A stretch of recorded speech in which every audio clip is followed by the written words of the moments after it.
দেখেন অ্যালুমিনিয়ামের, এটা হচ্ছে অ্যালুমিনিয়ামের 3p1, এইটা একটু ভালো প্রশ্ন। দেখেন অ্যালুমিনিয়ামের ক্ষেত্রে কি হয়, কোয়ান্টাম সংখ্যা অরবিট অরবিটাল। ওকে, কোয়ান্টাম সংখ্যা অরবিট অরবিটাল, এই তিনটা জিনিস একটু নোট করে ফেলেন। দেখেন এস কোয়ান্টাম সংখ্যা অরবিট অরবিটাল এগুলো সম্পর্কে আমরা আইডিয়া নিতেই পারবো, এগুলো আমরা জানি, সমস্যা নেই, টেনশনের কোনো কারণ নাই। আমরা একটু দেখি যে তাৎপর্য আর প্রয়োজনীয়তার একটু ইম্পর্টেন্ট, বুঝছেন, তাৎপর্য আর প্রয়োজনীয়তার একটু ইম্পর্টেন্ট।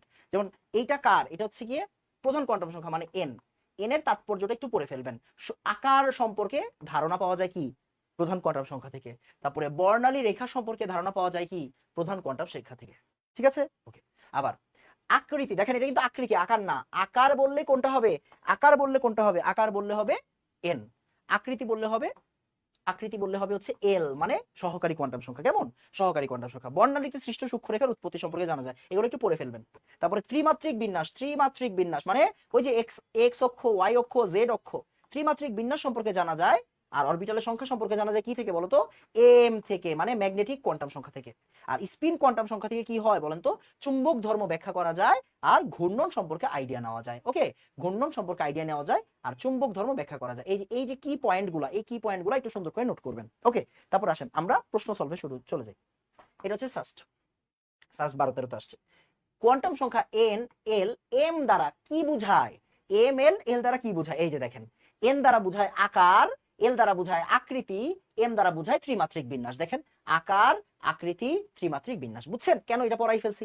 ওকে, তারপর আসেন ইলেকট্রনের বিভিন্ন ওরিয়েন্টেশন মানে বিভিন্ন ত্রিমাত্রিক বিন্যাস, ওরিয়েন্টেশন মানে বিভিন্ন বিন্যাস আর কি। তাহলে 3D ওরিয়েন্টেশন মানে ত্রিমাত্রিক বিন্যাস প্রকাশের জন্য কোন কোয়ান্টাম সংখ্যা ব্যবহার করা হয়, চুম্বকীয় কোয়ান্টাম সংখ্যা বা এম, চুম্বকীয় কোয়ান্টাম সংখ্যা বা এম। ওকে, দেখেন এটা গত বছর জিএসটি তে এসেছে। কোন অরবিটাল অসম্ভব, কোন অরবিটাল অসম্ভব বলেন তো, 3f অসম্ভব। ভালো করে খেয়াল করেন 22-23।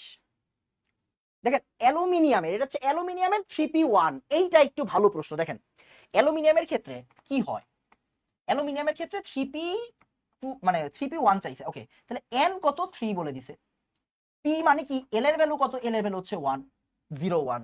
এইবার m এর ভ্যালুটা কিন্তু আসলে আপনি শিওর না, কেন ভাই শিওর না, কেন শিওর না, কেন খেয়াল করেন।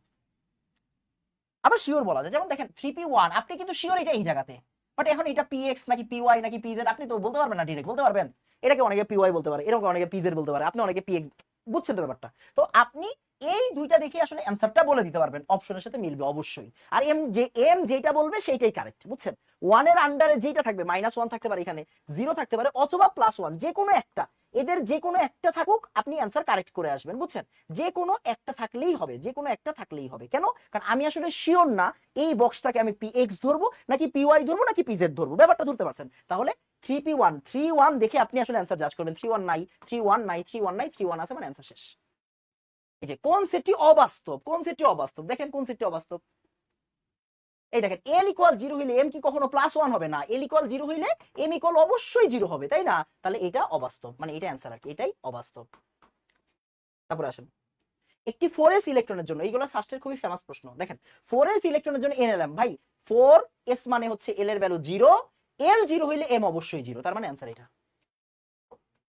3s এর জন্য তাহলে 300